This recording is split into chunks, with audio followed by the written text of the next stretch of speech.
Were you talking to Hagar, Rachel? Can you hear me okay, Rachel? Hey, I can hear you. Okay, good. I can hear you. Yeah, I can hear you great. Good, We good. have some cool business owners online with us telling us a little bit about how things Awesome. are going nowadays with their business. Awesome. Good. So you're already giving them some knowledge. I love it. How have you been, Rachel? Okay? I'm good. Yeah, I was just telling the folks that it's really great to kind of like put on a nice shirt and Yeah. do my makeup and like have this nice interaction with people after so many weeks of working at home. I'm like, yes, like my husband saw me walk into the room. He's like, oh wow, I okay, love it. I love it. this is different. I love it. So let's dive into it, shall we? Absolutely. Awesome. Thanks for being here. So happy you're here. I think I'm going to see the slides are on. I'm going to see if I can bring this full view. There we go. So again, as Rachel said, thank you so much for being here, Rachel. My name is Raymon Ray, founder of Smart Hustle Media. Big mega thanks to Small Business University Online and the Small Business Expo team. Me and Rachel are going to have a good time today. I think you've already heard her knowledge today. And so we're going to have more of that. And I'm just the ESPN color commentator, eye candy. Rachel's the expert, and she's going to rock your world today. But Rachel, thanks for joining us. So you've already dove into it, but we'll dive into it again. And really, I just want to thank AT&T Business for being an amazing sponsor of this broadcast. Thank you, AT&T Business, for being with us today. And thank you all for attending today's webinar. This is brought to you by, as I said, and as Rachel may have hinted, Small Business University Online. I'm Raymon Ray, founder of smarthustle.com and your host. And again, thank you, Hagar. Thank you, Zachary and the whole team, Stephen, for facilitating and helping us do this today. Small Business University Online is brought to you by none other than Small Business Expo, which is America's biggest business-to-business trade show for small businesses. And as some of you may know, by the way, if you're a person who's been to past events with us, can you say like, yeah?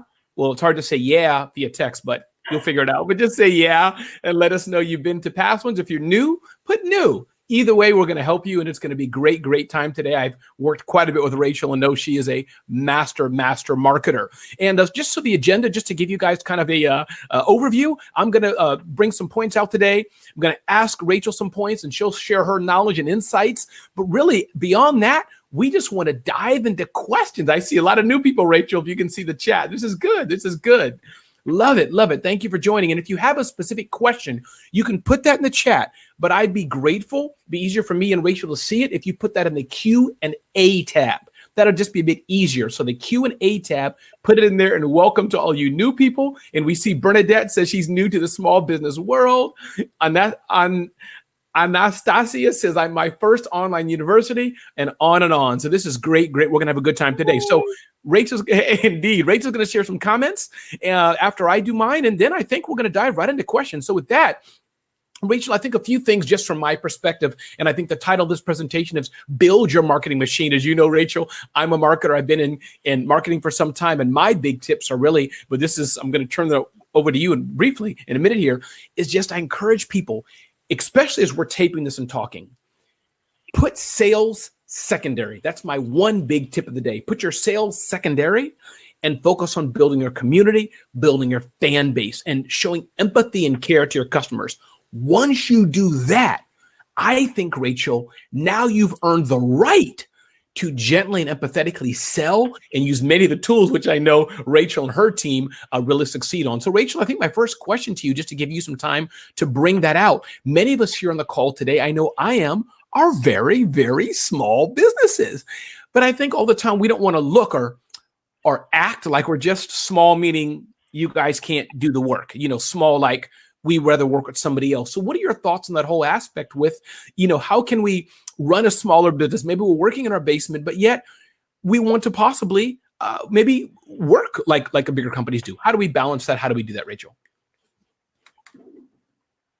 That's a great question. So when I first started out, I actually, I started like my own little marketing agency. And this was, I don't want to, social media has been around for a while, but this was kind of like the early days of social media. Businesses weren't really there in this zone like they are today. Like not everyone had like a business Facebook page, and Instagram was honestly not even a thing.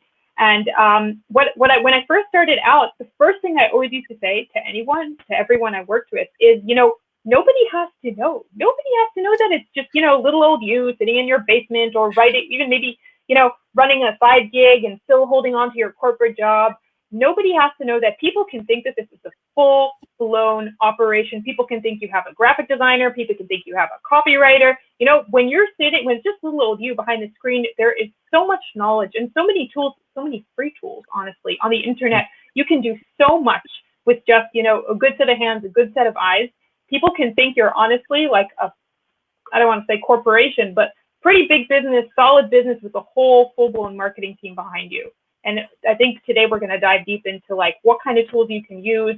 We're going to talk a little bit about top of the funnel tools that are more about just creating like a vibe and having people get to know your business, and then some bottom of the funnel tools where you're actually getting out there, closing deals, getting people to be interested and engaged with what you have to offer.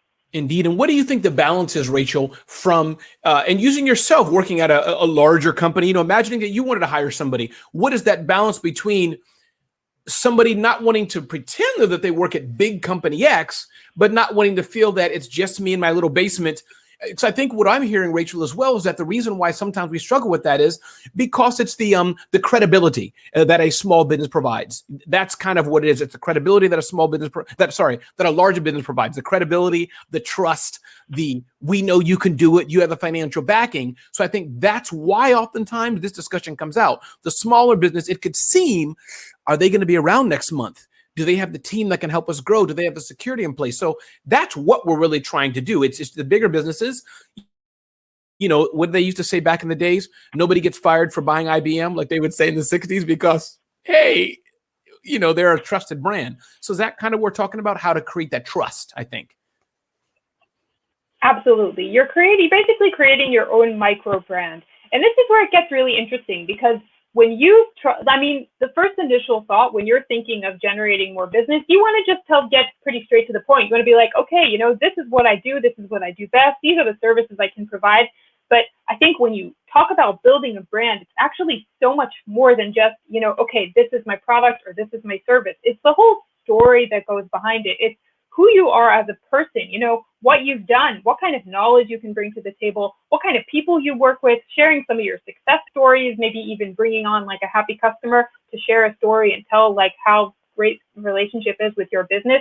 Being able to really, share these everyday anecdotes of your workday, this is me in my office, this is what I've done today, this is what I'm working on now, just giving it that personal feel. I think this is something that actually gives these micro brands, these one-man shows or small businesses, a competitive edge, because if you're a person looking to do business and you have the option of choosing a small business or a big corporation, something that a small business can offer you is that personal touch, is going that extra mile, having that one-on-one relationship, remembering your birthday, remembering, that your son's going to college next year. That's something a big business or corporation can definitely not do.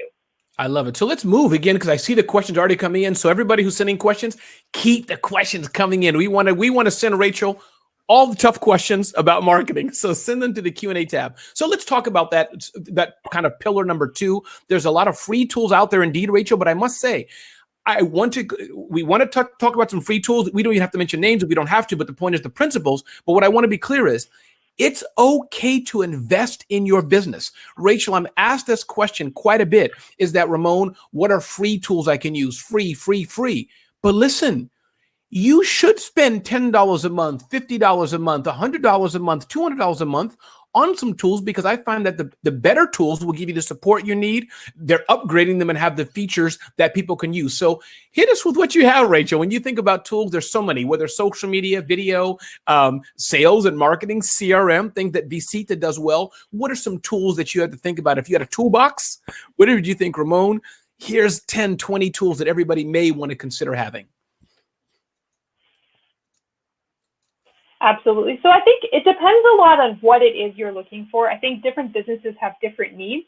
If we want to start talking about marketing, I think the first thing you have to remember is there is a sea, literally a sea of tools out there.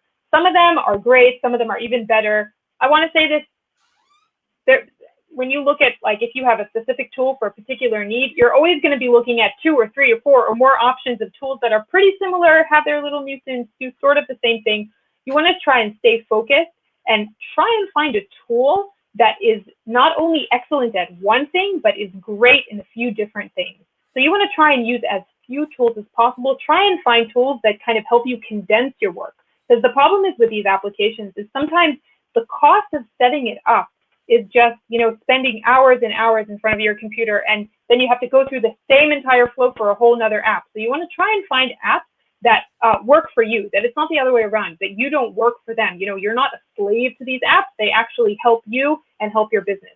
So you want to try and find apps that help you do a few things at once. So if you're using social media, there are great tools out there like Hootsuite, where you can, instead of, going, if you have an idea for a great post one day, instead of going into Facebook, typing in your little post, posting, and then copy paste into Instagram and copy paste into LinkedIn, copy paste into Twitter, a tool like Hootsuite, you just put it in there, drop the image, set it, let it on its way with Hootsuite, and then it's automatically posted on all your different channels. So that's a great example, of a tool that actually saves your time.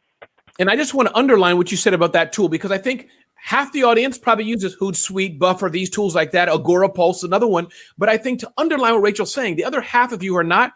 You're probably going manually day by day because you're doing what we've been saying here at Small Business University Online. You are posting Twitter post, Facebook post. But I just want to underline, because Rachel, it sounds simplistic, but I guarantee half don't know this. There are tools out there, as Rachel, I'm just repeating what she said. One app, post to many places, measure it, edit it, look at the analytics, look at the graphics and all that. So social media tool, that's one bucket of tools we have. Social media tools, and again, native publishing has its place. What Rachel's talking about is what tool can you use? As she said, one tool that can do many things, and social media is one big bucket that I find is very important. Go ahead, continue on.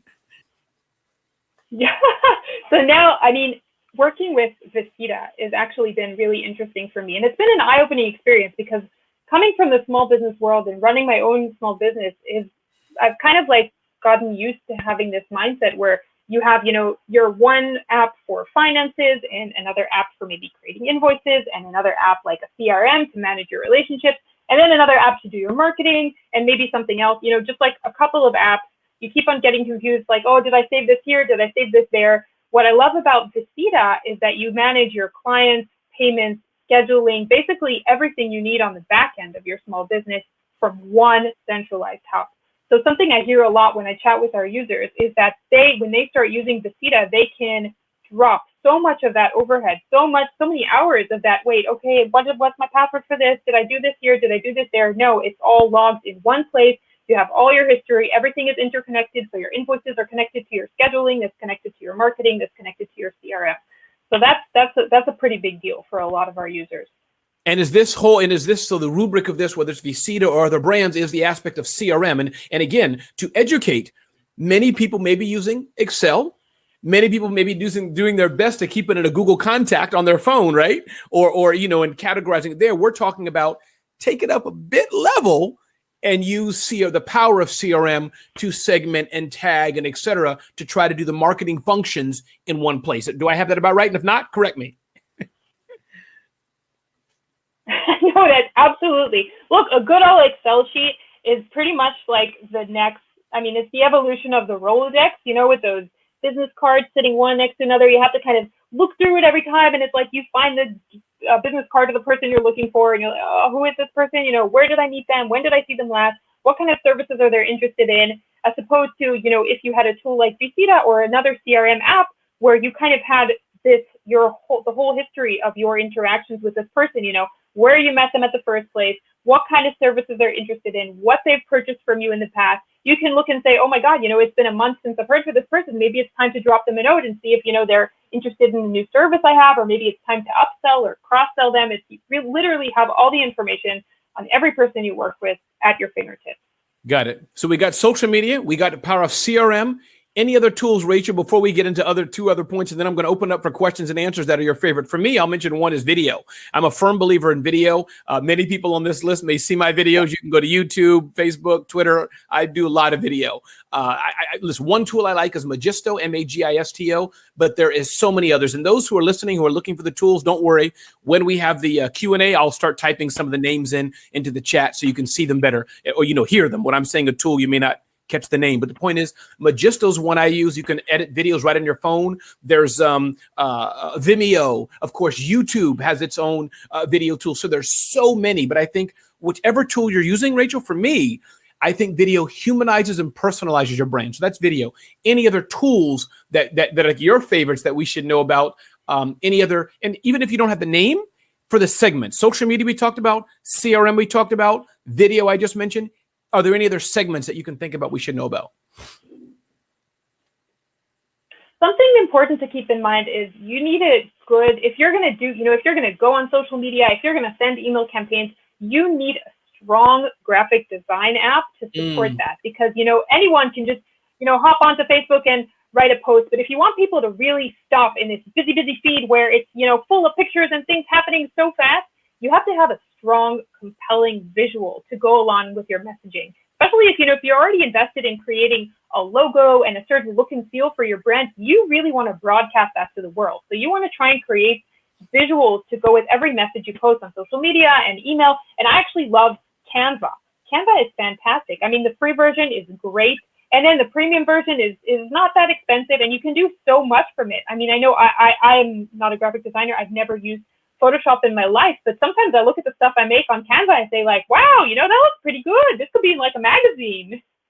Yes, absolutely. And I love Canva as well. I was wondering, is Rachel going to say any other app besides Canva? But I think the whole world for design, there's Adobe Photoshop, Adobe Premiere, other Microsoft and other products that are great. But I must say Canva's done pretty well. And I must say the ninja trick for it, and I pay the premium. I forget whatever it is per month or per year. But I just want to underline this, Rachel, because I know we said it a few times. Free apps are great.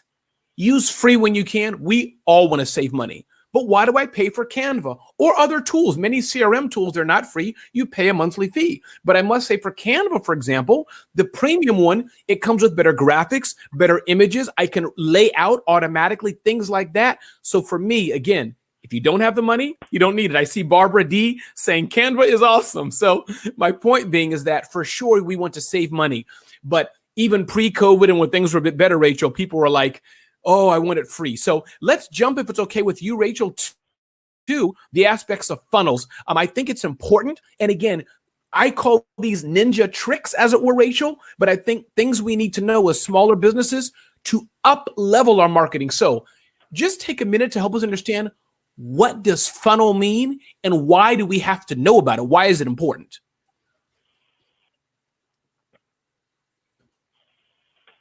That's such a great question. So when you think of a funnel, you usually think of something shaped, kind of like this, like sort of like an upside down triangle. And that's a really good visual to have right now, because what I'm going to do is I'm going to sort of like walk you through what this upside down triangle means for your business. So when you start a business, or maybe, you've been around for a while, you obviously want to reach a really large group of people, because you know that not every single person you interact with is going to end up buying from you. So you want to have this really, really wide interaction that touches as many people as possible. So that's sort of the top of your funnel, right? That's over here. This is what's happening here. You're just sort of trying to pull in as many people as you can, trying to get them engaged, trying to get them interested. And then what they do is slowly, I'm just trying to get my hand, the shape here, right? And that's a very weird angle with my webcam.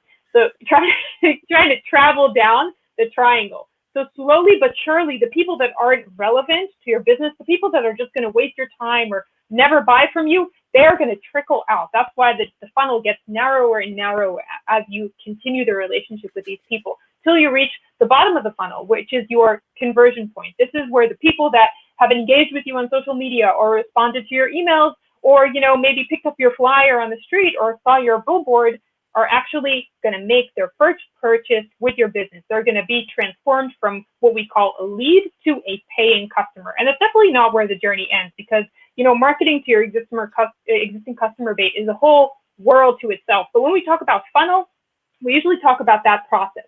What starts by just reaching a really wide audience on social media, on email campaigns, on TV ads, on local magazines, any medium, and then slowly narrowing that down to the actual people that are going to make money for your business. This is powerful, Rachel. And I think, as you know, my book, by the way, whoever sends me the first tweet, and you can tweet Small Biz Expos, Raymon Ray and Vicita, I will send a copy of my book, The Celebrity CEO, which is about building community. So what I'm hearing you say, Rachel, is that, and again, correct me if I'm wrong, is that I think many of us smaller businesses, we try to sell first. Let me find anyone who can just buy my chapstick. What I'm hearing you say is go a little broader and just try to get anybody who may want lip ointment. I'm making it up, who may want cosmetic care, just at a broad level, then work down. Because also the other thing, Rachel, about a funnel is that people are not ready to buy today. So as the person who didn't want to buy your lip balm or buy your wallet today, they may buy in 6 months. They may buy in 3 months. They may buy next year. So are these some other elements of why having a funnel is important, would you say?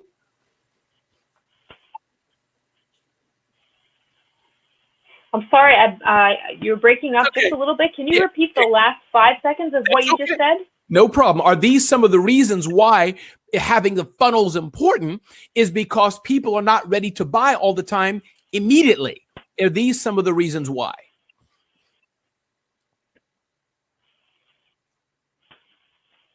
Okay, so I'm losing you a little bit. I hope this is just temporary and I'm gonna regain the good connection.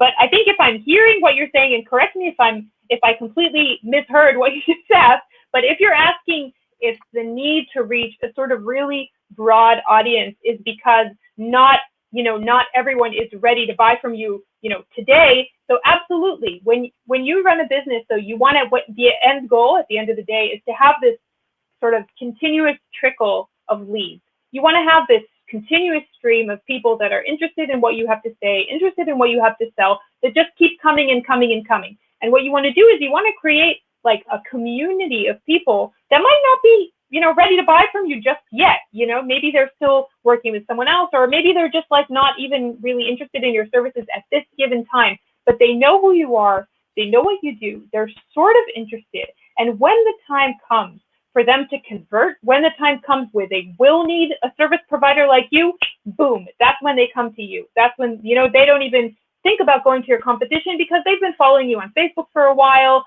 or maybe, they've seen you a couple of times on some sort of, local magazine, or they've been exposed to any other of your marketing materials. They know who you are, they know what you do, and they know that when they need, they can definitely turn to you. I love it. You answered the question well, even though you couldn't hear me well. Is it fixed, by the way, now, or still not so good? Just let me know what it sounds like. Okay. No, it's fantastic now. We're okay, good. We're golden.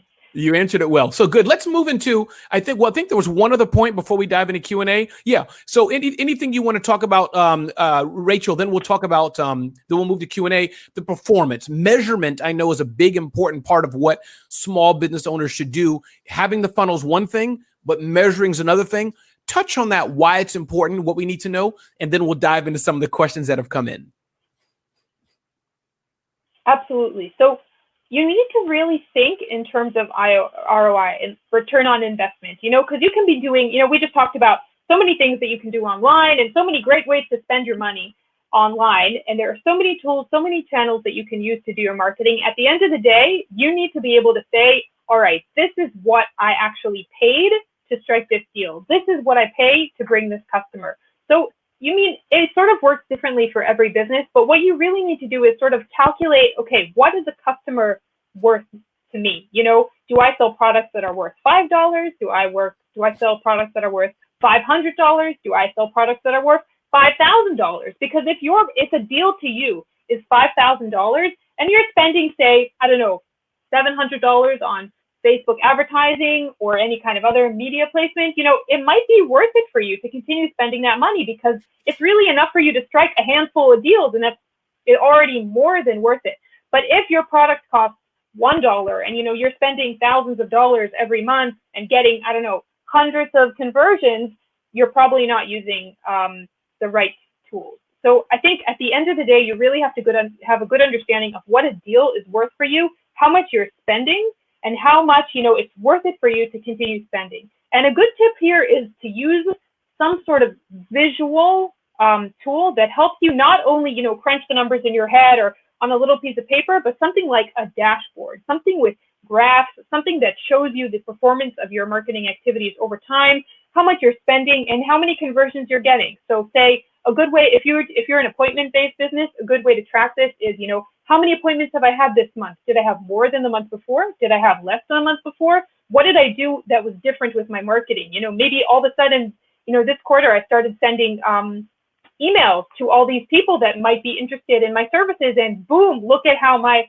appointment graph is skyrocketing. Or maybe, I did something and it didn't work that well. So you really need a dashboard that visualizes what's going on in your business. That's why if you use Vicita, you'll see that like the home page, like where you land, even though it's a CRM system, when you land on Vicita, you don't see your customers, you see your dashboard. You'll see how many appointments you had this week, how many payments you had, how many live campaigns are going on at this given time. So you need some sort of app that gives you that visualizes all these numbers that are spread all over the place.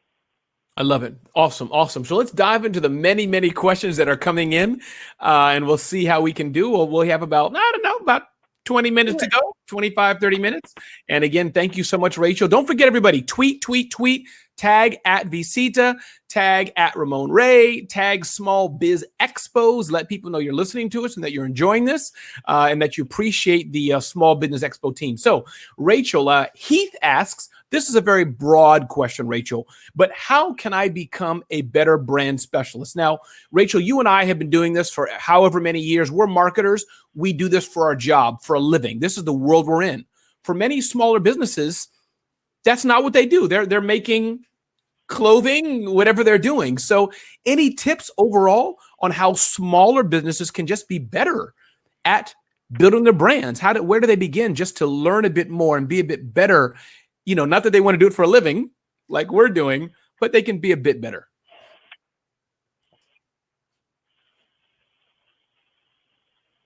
Absolutely. I think I again lost you there for 1 second, but I definitely got the gist of the question. So if I don't address any of the points that you just brought up, please feel free to remind me at the end of the question, my answer.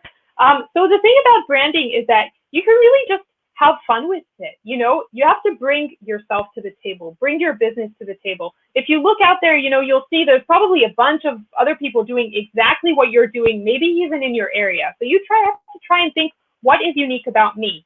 Maybe it's your personality. Maybe it's where you went to school. Maybe it's your experience. Maybe it's the other people you work with. You need to try and find those unique elements in your business and bring them out and broadcast them to the world. And that's actually where social media is really fun, because what you can do on social media is just throw all this information out. If you want to build a brand that's sort of leaning on who you are as a person, if you are, very bubbly and fun, or if you have a great sense of humor, you can just go live on Facebook, go live on Instagram, talk to people about what you think, share your thoughts. Be like, I just read this article today. Or maybe if you're not really into video and you don't really like to talk that much, you can, write a blog. You can even just write on social media, write an article, let people know who you are, what you do, what you're good at, share your knowledge.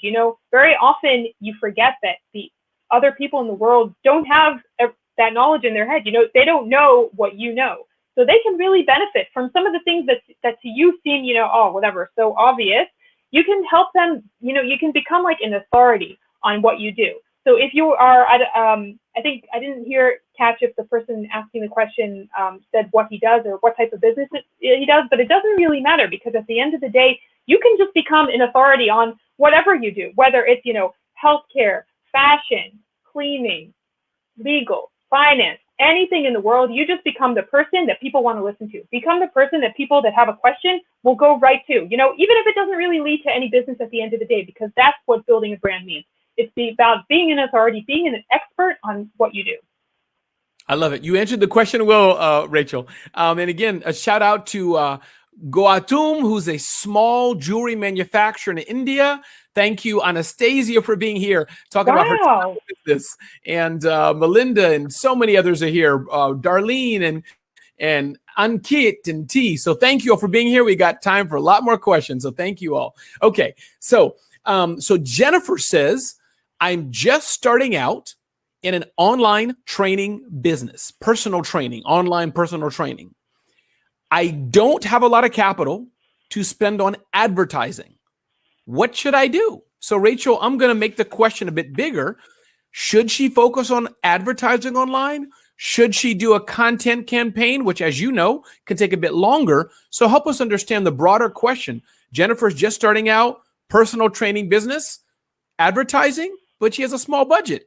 Any other ideas that she can do? So I think content is a classic candidate for you, because when you create content, you're investing your time and your expertise rather than spending your money. You know, advertising is kind of like the easy way. You just throw money at it. Just be like, yeah, this is me all over the place. Woo, yay me. When you create content, it's actually, you know, you have to take a second and think about, okay, what am I really good at? You know, what type of information do I have that other people are interested in? And I think actually being a personal trainer is something that people are super intrigued by. You know, you can try and think of like these micro pieces of content. Like if you want to sell a session, if you want to sell like a one-on-one online session with yourself, you can think of, you know, okay, what are the top 5 topics that people would want me to address within these 5 sessions? And then create, I don't know, even just like a 3-minute video on each one of these topics, where you just kind of like dive into it and say, you know, these are my thoughts about this. You know, this is what you should be doing. You didn't personal training, so I guess that can be more like a life coach kind of thing, or it could also be a fitness kind of thing. I'm not sure which one you are, but if it's a fitness, health, fitness. Okay. All right, fitness. So that's great. So first of all, big yay for fitness. I mean, I have been paying for a gym membership for a really long time, and I never had time to go. And now when I'm home, I'm actually working out so much more than when I'm not at home, when I'm paying for this super expensive gym membership that I never go to, because now I have all this time and, you know, I'm super excited. I'm working out every day. I'm loving it. So anyway, big yay for fitness. What I'm saying is you can try and think of, you know, what gets people really interested? How can I capture these people online? So you can say something like, you know, oh, here are 5 cardio things that you can do at home with no equipment, no gym membership. Just post a free video online showing people, you know, how they can get into shape at home, just like a little tidbit. And then say something like, you know, if you want to join me, I'm doing like a full hour, full body workout. Join me. Here's, you know, a link of how you can join it. Here's a coupon. This is what it costs. And, you know, that's how you kind of get the conversation going. You get people interested by just giving them this little freebie and just like a little taste of what you can actually offer for a price. That is powerful, Rachel. And I do want to recommend one book. This is not my own book, but Marcus Sheridan has a book, They Ask, You Answer. And it really echoes exactly what Rachel's talking about, is that this book is all about just answering the questions that people are asking you. So Jennifer, thank you so much for asking that amazing question. All right, let's see what else is out there. So many great questions. Rachel, this is interesting. I know what you do and I do. A lot of it's digital, what vcita does and on. But Donna asks, how do you feel about passing out flyers? And maybe not today, but in general, the aspect of going on the corner, passing out a flyer, would you say, is it okay, Rachel? Not okay? What are your thoughts? I know in Midtown Manhattan, there's a lot of people who pass out flyers in the corner. What do you say? So look, I think there is something charming and nostalgic and romantic about passing out flyers. But at the end of the day, if you can say, I can spend this money on printing out flyers and handing them out and not really knowing where they end up, maybe they end up in someone's hand, maybe someone puts it on their fridge, maybe someone puts it in the garbage without even taking a second look, as opposed to some of the digital advertising outlets where you can tell exactly, you know, not only how many people saw your ads and clicked on them, but who they are, where they're from, what are they interested in, what are their age range. So I think what digital does is it really gives you the tools to measure, how am I doing? You know, how many relevant people did I reach? But the other thing that I can say about flyers is, if you are in a very tight-knit community and you run a local business and people know you and know who you are, going out into the streets and handing out flyers with a personal message and a personal smile could actually work really well for you. So it really depends on your setting. Yeah, great. I love it. Somebody asked here, Ada, could be someone, I don't know, could be, I'm not sure the name, but they ask here the question, how do you combat the fear of making a video? I'll answer this question first, Rachel. For me, listen, I happen to be, my wife and I think talked about that yesterday, that I'm an extrovert, she's more of an introvert. And for me, video, I just don't have a problem with it. I can get on video at the drop of a hat, low embarrassment level or high, whatever you want to call it. Point is, so to combat the fear, I would say one, start small. You don't have to do video. You can just do podcast or audio, as Rachel said. Two, do it with a friend. So maybe you're not going to do what Raymon would do or Rachel and, hey, what's up? How are you? But you can get a girlfriend, a guy friend, whoever, a buddy, or interview someone like we're doing now. So me interviewing Rachel, it takes a bit of the fear off just me. I'm safe that it's two people. So that's my 2 cents. And I would say the third sense, and then Rachel, I'd like your opinion about video and getting over the fear though, but is that the more you do it, the easier it gets for you. The more you do it, the more comfortable. So Rachel, with that, what are your any thoughts on getting over the fear of video? I can really relate because, video is really about putting yourself out there. It's like, I admit that I sometimes even feel like it's easier to actually stand on a stage in front of actual people. That's easier than sitting in front of a webcam and doing an online session, just because, it's you in a room looking at your monitor, knowing that people are watching you. It could be really intimidating, and that's absolutely normal. I think a lot of people feel that way. People that do video all the time can feel that way too. And I think Raymon has a really good point. If you kind of remember that you're taking the focus off yourself, it's not about, me and wow, look at me, look at my hair, look at my little record collection behind me. It's about your knowledge. It's about what you do best. It's about the content. People obviously love you, and you can be super likable with video and form a personal connection because people are looking at your face and hearing your voice. But at the end of the day, people come to listen to what you have to say. So you can just remember that. Remember that it's not a performance. You're not singing or dancing or being judged by the way you look or the way you sound. You're being judged by what type of content you bring to the table. And if you are confident that you have a story that's worth telling and stuff that people really are interested in hearing, I think that's a really good drive, and it can really help you get over being shy with video. I love it. This is a political question. So let's see if Rachel can handle this political question. Are you ready, Rachel? Here it goes. The question is... I am ready. All right. Instagram Live versus Facebook Live. Which, any thoughts? And I'm just teasing here, but what do you think, Rachel? Instagram, Facebook, other platforms for video? Any favorites? I think it depends a lot on who you want to reach. Wait, I'm just making sure I heard the question because again, there was like a little bit of an interruption. Is it Facebook versus Instagram Live? Correct. Yep. Correct. Yep. Yes. Okay. So it depends a lot on who your audience is, what kind of people you want to reach.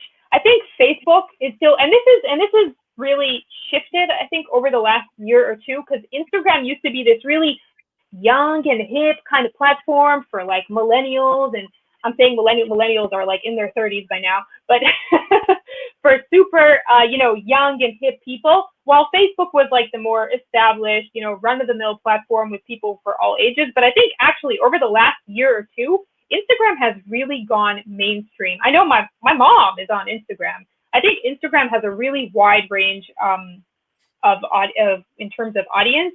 So, but still, I think there is a certain vibe on Instagram that is a little bit more informal, just a little bit more edgy, while Facebook is more, kind of within the consensus. Facebook is kind of like walking down the street, while Instagram is more maybe like a little bit more of a boutique shop kind of experience.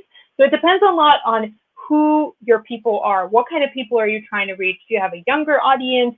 Do you have maybe a little bit of an older audience? Are these people that are willing to kind of consume content on Instagram that is a little bit more informal? I think sometimes Facebook seems a little bit more credible. I'm not sure why. I mean, at the end of the day, they're very similar platforms, but Facebook still has that kind of stamp of being credible. So that's something to consider.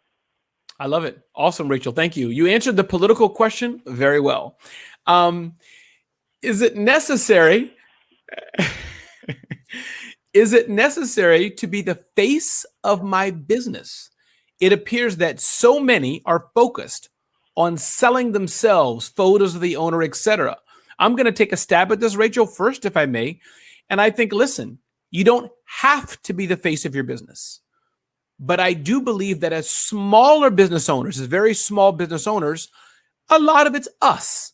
You take a look at Rachel. She works for a larger company, Vicita. You take a look at Small Business Expo, a bigger company. Myself, It's me and 5 people.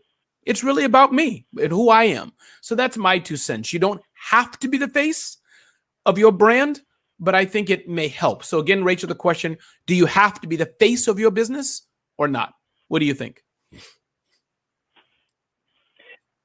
So I think digital media has really changed the way, like, the emotional and psychological process consumers go through while making a purchase, because so much of, so many products, so many services have really become super personalized, not because they're personal. I mean, they are also personalized, towards the consumer. They've become, more and more kind of tailor-made for the person that's purchasing them, but they've also become personalized in a way that, when you're buying something online and you're buying something, from some person on Instagram, you're very often kind of tapping in to, who that person is and what they represent. So it really depends on what kind of business you're going for. And I think if you're like in the worlds of fitness or fashion or industries where people are used to looking at people are used to like seeing advertisements that feature people are used to kind of walking into a store and having a conversation with a person. If you want to kind of duplicate that experience online, you really need to use who you are and bring that to the table. But with that said, just like I totally agree with Raymon here, I think if you are the kind of person that doesn't feel comfortable with bringing yourself to the table and, plastering your face on your business, I think there are many other creative solutions that you can find. You can focus on something else that isn't who you are as a person to promote your business. Yeah, and I think that's powerful. And I'll just use myself again as an example. Rachel, I've made a purposeful determination that I am the face of my brand. So I put my picture on, my cards and things like that, my point being. But that's a decision that I've made, that that's just how I market my business. So I think you're right. It really, there's no right answer, but the smaller you are, it really is about you. Very few of us are Samsung or Google or whoever it may be. Here's a good question from, all the questions are good. Here's a question from, please. No, go ahead, Rachel.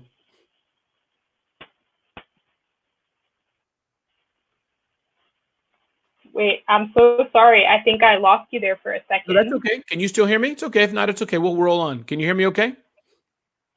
We have a lot of good questions coming in. I can hear you now. Okay. No and problem. We're back. Yes. Okay. But we have a question here from Olu Ali. Thank you, Olu. Basically, they have a small clothing line and a small fan base, and they have a small social presence. And the challenge, though, they're experiencing is that they want to keep true to their vision, I guess, true to their ethics, true to their version of the world when they post. But sometimes they feel pulled to post other things that are not in line with how they think. So any guidance on that, with seeing Instagram, seeing social media, things that you may disagree with, but your competitors are doing. So it's a bit of a complex question, but basically, how do you stay true to your brand, but with the push to promote, and maybe ways that you don't want to do? Any thoughts on that?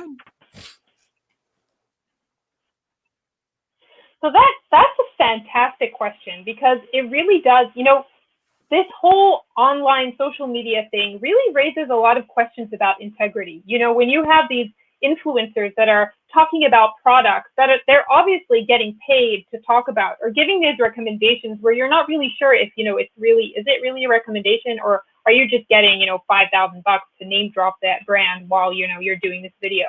So that's a great question. I think something to really keep in mind is and this is something that sort of is like echoing through our entire discussion, is being true to your brand, because it's the right thing to do, and also because it works business-wise.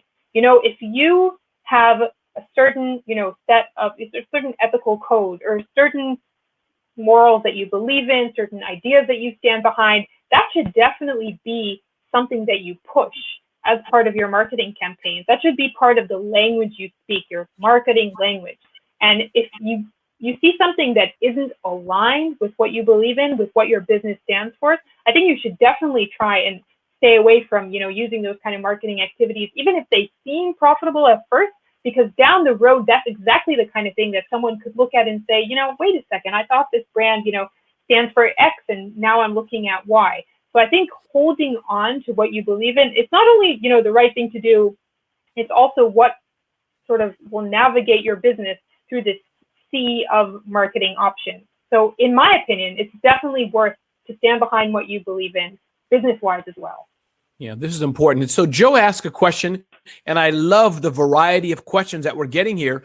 Can you just redefine, Rachel, and redefine what CRM is? I think, you know, you work for a brand that has CRM. There's many, Salesforce, HubSpot, so many other companies are doing this. So in your world, or how vcita defines it, just recap again at a high level.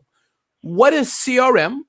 Why should people want it? And again, half the group knows already, but there's half, and Joe, thank you for asking, who still don't have their head wrapped around CRM. Thank you. What is it?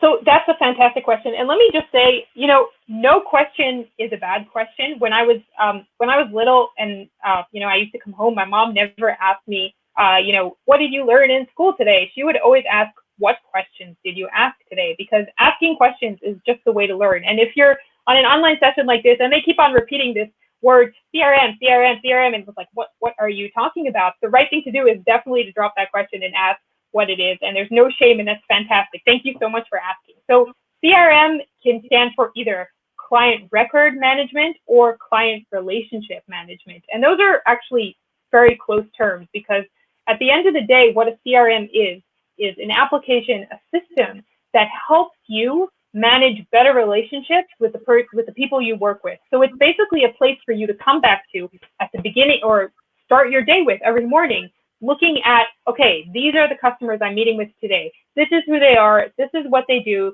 You should, within a couple of clicks, be able to see when you saw them last, what kind of services they're interested in.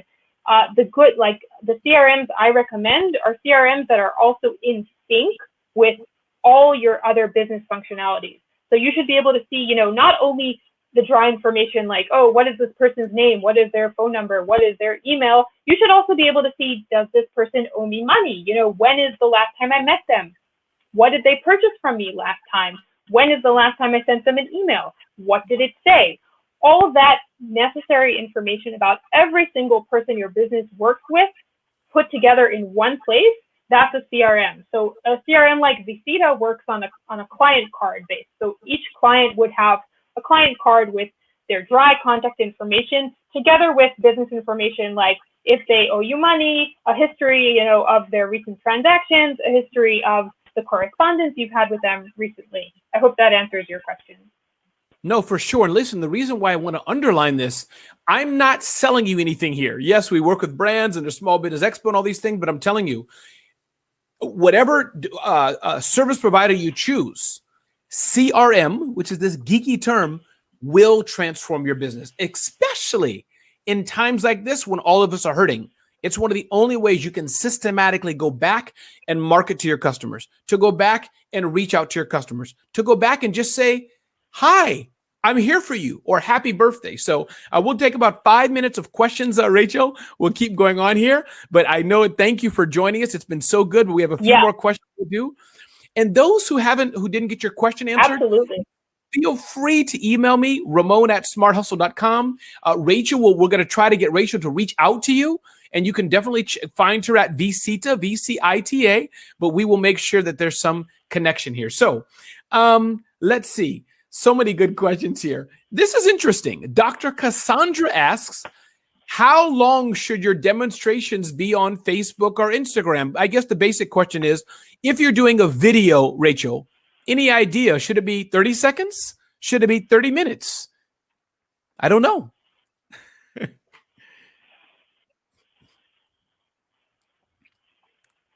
Yeah, that's a great question. I think it really depends on what you're trying to show. If you're trying to just share an idea or, you know, give a really quick answer to a really simple question, you can stick to like I think a minute is standard. You know, people scrolling through their, especially if people are, you know, looking at Facebook from their mobile phone, they're just sort of scrolling through, you know, they're not actively looking to consume information. So they'll come across something, and most videos on social media are, 1, 2, 3 minutes long. So if you're looking for something simple, something that you can just drop, into someone's feed, I think 1 to 3 minutes is probably a good range.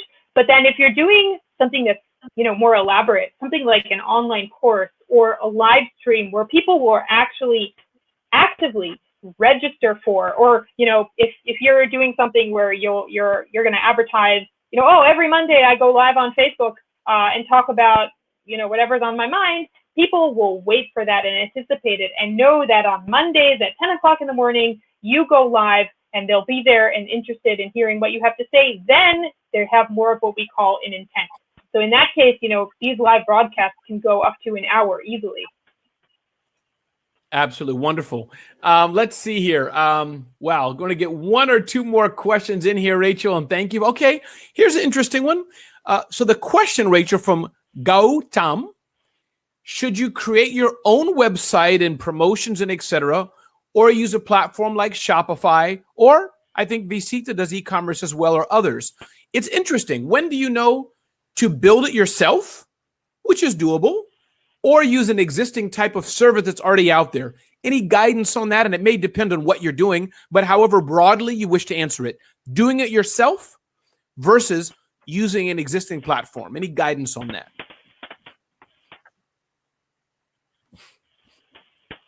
So I'm sorry, again, I'm losing you a little bit. Was the question about do it yourself? If you should use it? Can you just repeat that? Yeah. Should you do it yourself or use another platform? There's so many tools where you can do things on your own, or you can use an existing service that's already out there. I'm often asked that. Should I build my own website or use a website builder? Should I string together a CRM solution or use one that's already out there? If that makes sense. Yeah. Okay. No, thanks. I can hear you now. So yeah, that's a really good question, because I'm assuming, people online with us have a really wide range of expertise. And some of the things we mentioned, when I say something like, yeah, you can use Canva, if you're a graphic designer, you went to art school, you'd be like, I don't need Canva. I can do all this stuff myself. I have the means, the tools to do the real deal. I think at the end of the day, a lot of these online platforms really help you save time. It's usually a matter of being able to say, maybe I have a really good idea of what I want, and maybe I can actually build it from scratch, but how long will it take me? And what if it fails? What if it ends up being like a complete flop? It's always better to try and invest in finding a platform that is close enough to your wish list, to find an existing app that does what you have in mind. And then what's also important is to try and kind of think, because I think, and I touched on this earlier, sometimes setting up these apps or customizing them so they work for you can be so tedious and so time consuming. Like when I sometimes pick up my phone and I see the number of notifications and actions required, I'm like, oh my God, these apps think like I'm their slave. You want to try and find applications and tools that work for you, things that are relatively easy to set up and customize and bring to the point in time where they are actually delivering value to your business. So my advice would always be, try to find an existing app or existing platform that is close enough to what you have in mind. Awesome. Rachel, that was our final question. I'll give you the last word. Take 30 seconds and just summarize what you've shared today. Last word or two, what you have to share as the final thoughts.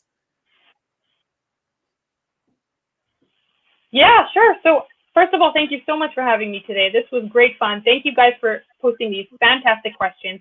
Again, if you had one takeaway from this session about marketing, it would definitely be, try and think of a funnel. Try and think of a way to build your own brand, capitalize on what you know and what you do best to try and reach a really broad audience, online, offline, wherever you feel most comfortable. And then from there, try and sort of narrow it down, get the conversations going with the people, see who's really serious about purchasing from your business, about being in touch, maybe regarding a future purchase, and bring your leads to that conversion point where they go from being some random person that really likes your brand and really likes your services to someone that is ready to purchase from you, ready to become your ongoing customer and hopefully generate some repeat business. And when you build this funnel, try and be as automated as possible. Try and find the tools that can do as much as possible for you, so you're not tediously, running around the clock doing marketing, because you need to focus on what you do best as a business. You need to focus on, your area of genius, your area of expertise.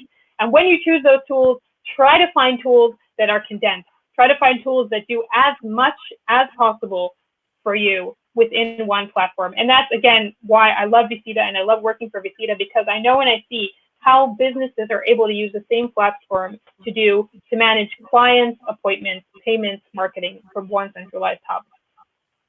Awesome. Listen, Rachel, thank you so much. And again, my name is Raymon Ray with smarthustle.com. You can see more great series like this at Small Business University online. Feel free to go to RaymonRay.com. Many people are asking Ramon for the tools, and that was Magisto, everybody. Magisto. So RaymonRay.com, you can reach me. Rachel's at vcita, V as in victory, CITA, if you didn't catch that, vcita.com. But again, on behalf of the Small Business Expo team, Small Business University Online, we are here to serve you. So thank you. And again, Rachel, thank you. And thank you, everybody, for coming. And that is a wrap. Thanks, guys. Take care.